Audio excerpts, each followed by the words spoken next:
Hello my YouTube family, कैसे हैं आप सभी। Welcome back to my new vlog. और ये जो मेरा व्लॉग है ना, सैटरडे शाम में स्टार्ट हो रहा है। तो बस यहाँ पर मैंने ना बेसन वाला आटा गूंद लिया है। मेन डैड जी का मन कर रहा था बेसन वाले पराठे खाने का। तो वो जैसे आपको पता ही है, वो मतलब बेसन की रोटियाँ, बेसन के पराठे, ये सब चीज़ें मतलब सब्जी के साथ खा लेते हैं, उन्हें अच्छी लगती है। तो बस यहाँ पर मैं बेसन का आटा मैंने गूंद लिया था। एक तरफ बन रही है चाय, क्योंकि हमारा जो खाना है वो शाम को मतलब जल्दी हो जाता है। तो साथ में ही इसी समय हस्बैंड आते हैं, तो मैं इसी समय चाय चढ़ाती हूँ। तो बस एक तरफ चाय बन रही है, एक तरफ दोपहर को मैंने टिंडे की सब्ज़ी बनाई थी ना, तो वो सब्ज़ी गर्म हो रही है। और दोपहर को दाल भी बनाई थी मैंने अरहर की, वो भी थी, और आलू की सब्ज़ी भी थी। तो फिर मैंने ना ये वाले पराठे बना लिए थे। तो फिर ज़्यादा मतलब दाल चावल बस बच्चों ने ही खाने थे। वो लोग मतलब रमन भी ज़्यादा ये वाले पराठे उतने पसंद नहीं करता है, और शरण भी उतना पसंद नहीं करता है। और मेरे हस्बैंड को बहुत पसंद है, और डैड जी को ये वाले पराठे बहुत पसंद है। तो बस यहाँ पर मैं फटाफट से पराठे बना भी रही थी, और खिलाने का काम भी मैं ही कर रही थी, क्योंकि इस टाइम पे बच्चे घर में नहीं थे। इस टाइम पे बच्चे चले जाते हैं गुरुद्वारे, और वो फिर आते हैं मतलब काफ़ी लेट आते हैं घर। तो बस यहाँ पर अब मैंने जो खाने का काम था वो सब निपटा लिया था। डैड जी को, मेरे हस्बैंड को, दोनों को खाना दे दिया था। इसके बाद धोने लगी हूँ रात के बर्तन। तो रात के बर्तन का ऐसे रहता है कि मैं धो के ही सोती हूँ। एक भी बर्तन ऐसा नहीं छोड़ती कि मतलब पड़ा है तो चलो कोई नहीं कल धो लूँगी, ऐसा हिसाब नहीं है। मतलब धो लो ना तो फिर ठीक रहता है। सुबह मॉर्निंग में किचन साफ़ सुथरी मिलती है ना, तो बहुत अच्छा लगता है, काम करने का भी मन करता है, एनर्जी आती है काम करने के लिए। तो बस यहाँ पर मैं जितने बर्तन हैं ना, फटाफट से उन्हें धो लूँगी।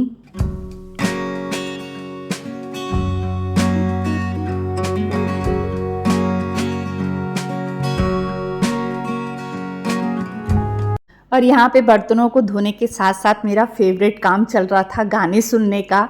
तो गाने सुनती रहती हूँ ना, तो एनर्जी आती है काम करने के लिए, और दिमाग जो है ना गानों की तरफ भी थोड़ा सा हो जाता है। और म्यूज़िक वगैरह आप इस तरह की चीज़ें सुनेंगे ना, तो आप में बहुत ज़्यादा एनर्जी आती है काम करने के लिए। तो बस यहाँ मैंने गाने सुनते सुनते बर्तन भी सारे धो लिए थे। और इसके बाद कर रही हूँ गैस साफ़। और गैस का भी ऐसा था कि मैंने शाम में ना इसे सर्फ लगा के अच्छे से साफ़ कर लिया था। तो अभी मेरी गैस को ज़्यादा साफ़ करने की ज़रूरत नहीं थी, बस हल्का सा एक गीला कपड़ा मारना था। और क्योंकि दोपहर में इतना कुछ बनाया था मैंने, तो फिर शाम को ऐसा था बस पराठे ही सेकने थे, तो गंदी नहीं थी गैस। तो बस मैंने इसे अच्छे से ना फिर भी एक एक चीज़ हटा के पोंछ दी है गैस की। तो अब इसे साफ़ करूँगी, पीछे की टाइल्स वगैरह साफ़ करूँगी, गैस को उठा के एक बार साफ़ कर दूँगी, यानी काउंटर टॉप भी मैं ना पूरा फिर साफ़ कर देती हूँ। और ये सब काम करने के बाद ही मैं जाके खाना खाने बैठती हूँ। मतलब किचन साफ़ नहीं हुई रहती है ना, तो इस बीच में मैं खाना नहीं खाती हूँ, चाहे वो दिन का समय हो चाहे वो रात का समय हो। मतलब किचन साफ़ होने के बाद ही मैं खाना खाती हूँ। तो फिर एक तसल्ली भी हो जाती है ना कि हम फ्री हो गए हैं तो आराम से बैठ के खाना खाएंगे, और नहीं तो फिर एक टेंशन रहती है। ज़्यादातर लेडीज़ लोग का ऐसी होता है कि वो किचन के काम निपटाने के बाद ही खाना खाती हैं, और नहीं तो एक टेंशन सी बनी रहती है, अभी ये काम करना है, अभी वो काम करना है, बहुत कुछ दिमाग में चलता रहता है। तो ये देखिए यहाँ पर मैंने पूरा काउंटर टॉप वगैरह अच्छे से साफ़ कर लिया था। अभी जो 2-4 बर्तन है ना, जो खाना दिन का बच गया है, और वो सब मैं निकाल लूँगी छोटे बर्तनों में। और अभी ना मतलब जैसे आलू की सब्ज़ी बची थी, दाल बची थी, और पराठे वगैरह मैंने नहीं बनाए थे, क्योंकि दोनों बच्चे मतलब पराठे खाना मतलब उनके गुरुद्वारे जाने से पहले ही मैंने पूछ लिया था। तो उन्होंने कहा था कि नहीं, हम पराठे नहीं खाएंगे मम्मा, हम दाल चावल खा लेंगे। तो बस यहाँ पर मैंने खाना निकाल कर ना गैस पे रख दिया है, क्योंकि जब वो आएंगे तो फिर वो यहाँ से लेके खाना खा लेंगे। और बाकी जो बर्तन निकले हैं उसे भी ना मैं संभाल दूंगी अभी। और ये देखिए इसमें मैं रखी हुई हूँ बिस्किट, क्योंकि कोको भी कई बार बिस्किट मांगता है ना, तो 1-2 बिस्किट उसे देने पड़ते हैं। तो बच्चे क्या करते हैं, पैकेट नया नया पैकेट खोल लेते हैं बिस्किट का। तो बस इस टिफ़िन बॉक्स में मैं बिस्किट जो खुले हुए रहते हैं ना, उन्हें रख लेती हूँ। और फिर जब सुबह चाय वगैरह के साथ लेना होता है तो फिर इसी में से ले लेते हैं। तो यहाँ पर बॉटलें धो करना, बॉटलें भरने का काम कर रही हूँ। बॉटलें मतलब गर्मी तो अभी है ही है, और गर्मी है तो पानी भी भर के रखना पड़ता है, 1-2 बॉटलें भी बाहर रह जाती है तो लगता है कि नहीं भई बॉटल भर के रख दो क्योंकि ठंडे पानी की ज़रूरत है अभी। तो बस यहाँ पर बॉटलें धो भी रही हूँ और साथ-साथ में बॉटलें भर के भी रख दे रही हूँ।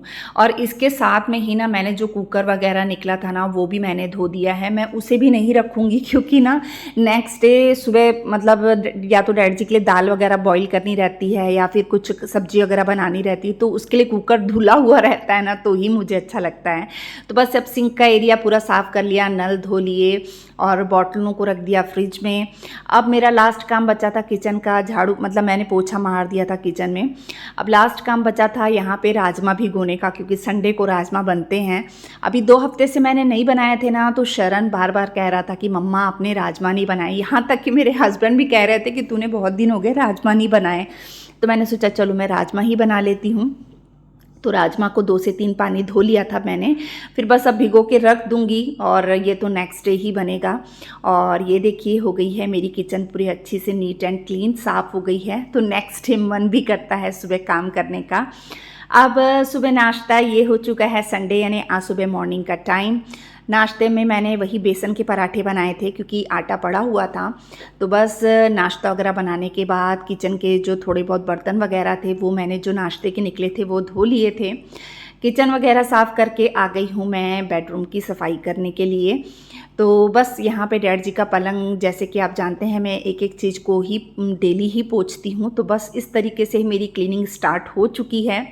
बस यहाँ पे मैंने खिड़कियों को भी पोंछ दिया था, मतलब जाली वाली खिड़की को, एसी हो गया या फिर जो पर्दे की रॉड होती है उसे भी मैं साफ़ कर देती हूँ। क्योंकि ना एक अपन हैबिट बना लेते हैं ना, तो इस से क्या होता है ना, एक अपना रोज़ घर थोड़ा बहुत साफ़ होता जाता है। और कोई कोई हिस्सा ऐसा होता है ना जहाँ रोज़ हाथ मार दो ना तो फिर वो साफ़ रहता है, फिर मेहनत कम लगती है, अपना घर हर समय ना साफ़ लगता है।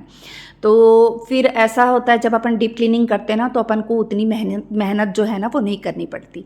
तो बस यहाँ पलंग मैंने चादर चेंज कर दी है, बेडशीट चेंज करनी थी मैंने, आज 2-3 दिन हो गए, 3-4 दिन हो गए थे। तो बस बेडशीट चेंज कर दी है और बस अब ड्रेसिंग टेबल में भी सामान वगैरह सब सेट कर दूँगी। डैडी की मेडिसिन के पैकेट जो पड़े रहते हैं ना, पाउच वगैरह कुछ कुछ रहते हैं, वो लिक्विड मेडिसिन भी रहती है उनकी कोई, तो वो सब भी लेते हैं। तो फिर वो सब भी फेंक दिया मैंने और पूरा कमरे में झाड़ू लगा लिया मैंने। अब इसके बाद आ गई हूँ मैं हमारे बेडरूम में। तो बेडरूम में देख ही रहे होंगे आप, बेड पे पड़ी हैं काफ़ी सारे कपड़े पड़े हैं। ये 2 दिन के कपड़े हैं ये प्रेस करने वाले, क्योंकि 2 दिन से कुछ ज़्यादा ही मेरी तबीयत ख़राब थी ना, तो नहीं कर पा रही थी। तो फिर मैंने ना ज़्यादा मतलब वो भी नहीं किया कि नहीं मुझे कपड़े प्रेस करने ही हैं। ये इसमें एक क्या ऑप्शन ये भी रहता है कि नहीं कर पाए तो बाहर भेज देते हैं, तो चलो वो हो जाता है। तो इस वजह से 2 दिन से मैंने हाथ नहीं लगाया था। अब देखूँगी टाइम निकाल के इन्हें भी प्रेस कर लूँगी। ज़्यादा समय तो नहीं लगता है, अगर करने लगो ना तो आधे पौन घंटे में पूरे कपड़े प्रेस हो जाते हैं। तो कुछ इसमें जोड़ने वाले कपड़े भी हैं, ऐसा नहीं है कि ये सारे ही प्रेस करने वाले कपड़े हैं। तो बस यहाँ पर मैंने जो यहाँ साइड में टेबल पड़ा है उसे साफ़ कर लिया है, बेड को भी अच्छे से साफ़ कर लिया है। और बेडशीट अभी मैंने 1 दिन 2 दिन पहले ही मतलब अभी चेंज की है, तो अभी इसे चेंज नहीं करूँगी। ये कपड़े उठा के ना अभी मैं चेयर पे रख दूँगी और उसके बाद बेडशीट जो है अच्छे से झाड़ के बिछा दूँगी। और इस कमरे में ना हमारे काफ़ी रोशनी आती है और ज़्यादा समय भी नहीं हुआ था, 11 बजे का टाइम कुछ हो रहा था और इतनी तेज़ धूप थी ना बाहर। और अभी सुनने में आ रहा है हमारे इधर मानसून आने वाले हैं 2-4 दिनों में। मतलब ज़्यादा समय नहीं रह गया है मतलब मानसून आने के लिए। और ना शाम होते होते ना दोपहर होते होते बादल से हो जाते हैं। तो मैंने सोचा क्यों ना कि मानसून के आने से पहले पहले जो गर्मियों में काम करने वाले होते हैं वो कर लिए जाएं, जैसे मैट्रेस वगैरह को धूप दिखाना होता है। और मैंने पिलो वगैरह कुशन वगैरह भी ना, पिलो वगैरह भी धूप में रख दिए थे। और बस अब ये हिस्सा पूरा अच्छे से झाड़ू मैंने पूरे घर में लगा लिया था और हॉल मैंने ना सुबह ही साफ़ कर लिया था। तो बस अब लगाने लगी हूँ पोछा। पोछे में मैंने थोड़ा सा शैम्पू डाल लिया है ताकि घर थोड़ा ना अच्छा से, एक तो शैम्पू डालने से क्या होता है ना, खुशबू बहुत अच्छी आती है और दूसरी जो अपन जब पोछा मारते हैं ना तो सफाई बहुत अच्छे से हो जाती है। हॉल में पोछा लगाने के बाद ना मैंने दोनों बेडरूम में भी पोछा लगा लिया था, किचन में भी पोछा लगा लिया था। क्योंकि अगर मैं दिखाती ना तो वीडियो बहुत ज़्यादा लंबी हो जाती, इसलिए मैंने थोड़ा थोड़ा करके ही आपको काम दिखाया है कि फिर ज़्यादा वीडियो लंबी हो जाती है तो वो भी अच्छा नहीं लगता है, फिर आप लोग बोर हो जाएंगे ज़्यादा लंबी वीडियो से भी। तो यहाँ देखिए कोको जो हमारा है ना इसी सोफ़े के नीचे बैठा रहता है, क्योंकि एसी की जो डायरेक्ट हवा है ना इसको मिलती है, और वहाँ से वो सब पे नज़र रखता है, कौन क्या कर रहा है उसको सब पता चलता रहता है।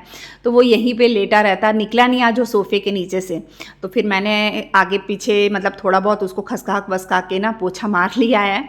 अब बस यहाँ पोछा मारूंगी। और रमन भी नाश्ता कर रहा था, उसका भी नाश्ता थोड़ा देरी से ही हुआ।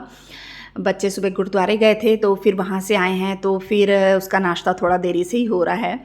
4 बजे ही उठ गए थे दोनों बच्चे, तो आके ना थोड़ी देर सो गए थे, फिर अब नाश्ता वगैरह कर रहे हैं। तो बस अब मैं इसके बाद ना पोछा वगैरह का काम निपटाने के बाद अब मैं आ गई हूँ यहाँ पर ये हिस्सा को, इस हिस्से को धोने के लिए। तो पानी डाल दिया है, थोड़ा सा शैम्पू डाल दिया है, क्योंकि ना अभी जैसे आपको पता ही है जैसे अभी गर्मियाँ हैं तो हवा कितनी तेज़ चलती है, और अभी ना मौसम जैसे शाम के टाइम में चेंज हो जाता है ना तो बहुत तेज़ आंधी आती है, तो धूल मिट्टी ना बहुत ज़्यादा अंदर आ जाती है। तो इस वजह से क्या इस हिस्से को मैं धो रही हूँ, और गंदा भी लग रहा था मुझे। पोछा मारने के बाद भी ना ऐसा लग रहा था जैसे गंदा गंदा है, तो मैंने सोचा चलो आज मैं यहाँ धो देती हूँ। तो शैम्पू डाल दिया है मैंने, और फिर अब अच्छे से ना रगड़ के एक एक चीज़ हटा के ना मैं इसे धो लूँगी। और वैसे भी ना संडे के दिन मैं कोई ना कोई काम ऐसा एक्स्ट्रा निकाल ही लेती हूँ, क्योंकि मैंने आपको कारण पहले भी बताया था, संडे को हमारे घर जो लंच का टाइम होता है वो थोड़ा सा आगे मतलब लेट होता है, 2-2:30 बजे तक हो जाता है, 2-2:30 बजे होता है। तो इस वजह से क्या है मैं थोड़े बहुत एक्स्ट्रा काम संडे के दिन निकाल लेती हूँ। और यहाँ पे ना वॉश बेसिन के नीचे ना पूरा मतलब मेरे को ऐसा लग रहा था पानी जमा जमा सा, तो यहाँ पे निशान से पड़ जाते हैं ना, तो मैं इसे अच्छे से साफ़ कर दूंगी रगड़ के, क्योंकि यहाँ पे डस्टबिन भी पड़ी रहती है ना। तो पोछा लगाओ तो पोछा क्या कोने कोने तक जाता नहीं था मैजिकल मॉप, तो अब तो मैं खैर बैठ के ही पोछा मारती हूँ, अच्छे से भी हो जाता है उससे पोछा मारना, और अपनी एक्सरसाइज भी हो जाती है। तो ये देखिए मैंने यहाँ पे भी अच्छे से रगड़ के मतलब धो दिया है, और थोड़ा सा शैम्पू डाल लिया था, शैम्पू से अच्छे से रगड़ के धो दूँगी और इसे सुखा दूँगी। एक बार शैम्पू वाला पानी निकाल के ना फिर मैं सिंपल पानी डाल के एक बार मैंने और धो दिया था।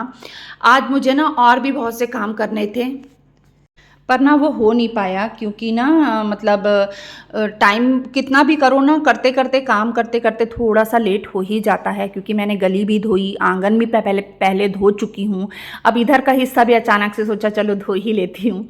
तो बस अभी इस काम में भी लग गई, तो फिर कई काम ना जो सोचे हुए थे वो हुए नहीं। अब इस बीच में मेरा किचन में खाना भी बन रहा था, राजमा बॉईल हो चुके थे, और मैंने डैड जी के लिए सब्जी भी चढ़ा दी थी, यानी साथ साथ अंदर किचन में भी काम कर रही थी और दूसरे काम भी कर रही थी, और बाहर आंगन में जो है कपड़े घूम रहे थे मशीन में, तो सब तरफ इकट्ठे ही देख रही थी। ऐसे ही होता है, एक काम के साथ दूसरा काम करो तभी काम जाके कंप्लीट होते हैं घर के, नहीं तो बहुत मतलब दिक्कत हो जाती है, अगर हम एक ही काम करते रहेंगे तो फिर बहुत ज़्यादा लेट हो जाएगा। तो ये देखिए ये हिस्सा मैंने पूरा अच्छे से पोछा मार के सुखा लिया है, और ये देखिए कपड़े वगैरह कुछ अभी मतलब मुझे ना इनके और डैड जी के ऑफिस के जो शूज़ हैं वो भी धोने हैं। वैसे मैं उसे रात को डेली साफ़ कर देती हूँ, लेकिन संडे के दिन एक दिन ऐसा रहता है ना जो अपन उसे धो देते हैं और अच्छे से सूखने डाल देते हैं ना, तो सूख जाते हैं, फिर वो अच्छे से साफ़ हो जाते हैं। और घर की स्लीपर वगैरह भी आपको पता ही है कि मैं हर 1-2 दिन में धोती रहती हूँ, क्योंकि सब अंदर बाहर होते हैं ना, तो ये साफ़ रहती है ना, तो फिर घर गंदा नहीं होता।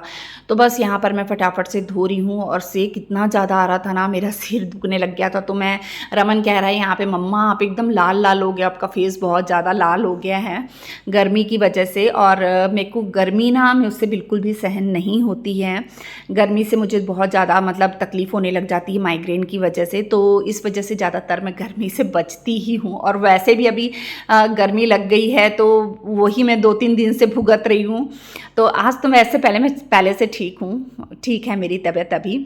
और यहाँ कोको गीले में बैठ गया था, तो बस मैं उसे ही डांट रही थी, और कि तू गीले में बैठ रहा है तो मैं तेरे को नहला दूँगी। उसके गीला होता है ना, कोको अगर थोड़ा भी गीला हो जाता है ना तो फिर उसे मतलब इन्फेक्शन होने लग जाते हैं स्किन में, तो इस वजह से ना उसे मैं गीले में बिल्कुल भी बैठने नहीं देती हूँ। तो ये देखिए यहाँ पर फटाफट से ये सब धोने का काम हो गया है, और मेरा सिर इतना सेक मारने लग गया था, तो मैं ठंडे ठंडे हाथ अपने सिर में लगा रही थी कि थोड़ा सा मेरे को जो सिर में दर्द हो रही है तो थोड़ी शांत हो जाए।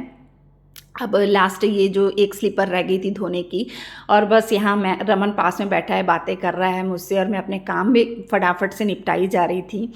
तो बस लीजिए, ये सब भी काम मेरे हो गए हैं। इसके बाद जो कपड़े मैंने धो के सुखा के रखे थे, बस इन्हें भी अब मैं सूखने डाल दूँगी। साथ ही ना मैंने आंगन भी धो लिया था, और जब मैं कपड़े सूखने डाल रही थी ना, तो हल्की-हल्की सी बारिश भी शुरू हो गई थी। सेक तो बहुत ज़्यादा था, पर हल्की-हल्की सी बारिश भी शुरू हो गई थी। मौसम का कुछ पता नहीं चलता है आजकल, कब अचानक से चेंज हो जाता है। तो बस पहले तो मैंने कपड़े सूखने डाले, मैंने सोचा था कि बंद हो जाएगी, पर वो इतनी जल्दी बंद नहीं हुई। तो फिर पहले कपड़े सूखने डालने का काम किया, शूज़ को सुखाए, उसके बाद में फिर मैंने मैट्रेस उठाकर अंदर रखी। तो यहाँ मैं आपको बारिश दिखाने की कोशिश कर रही हूँ। तो चलिए आज मैं यहीं पे ब्लॉग का एंड करती हूँ। मिलते हैं अपन नेक्स्ट ब्लॉग में, तब तक के लिए बाय बाय।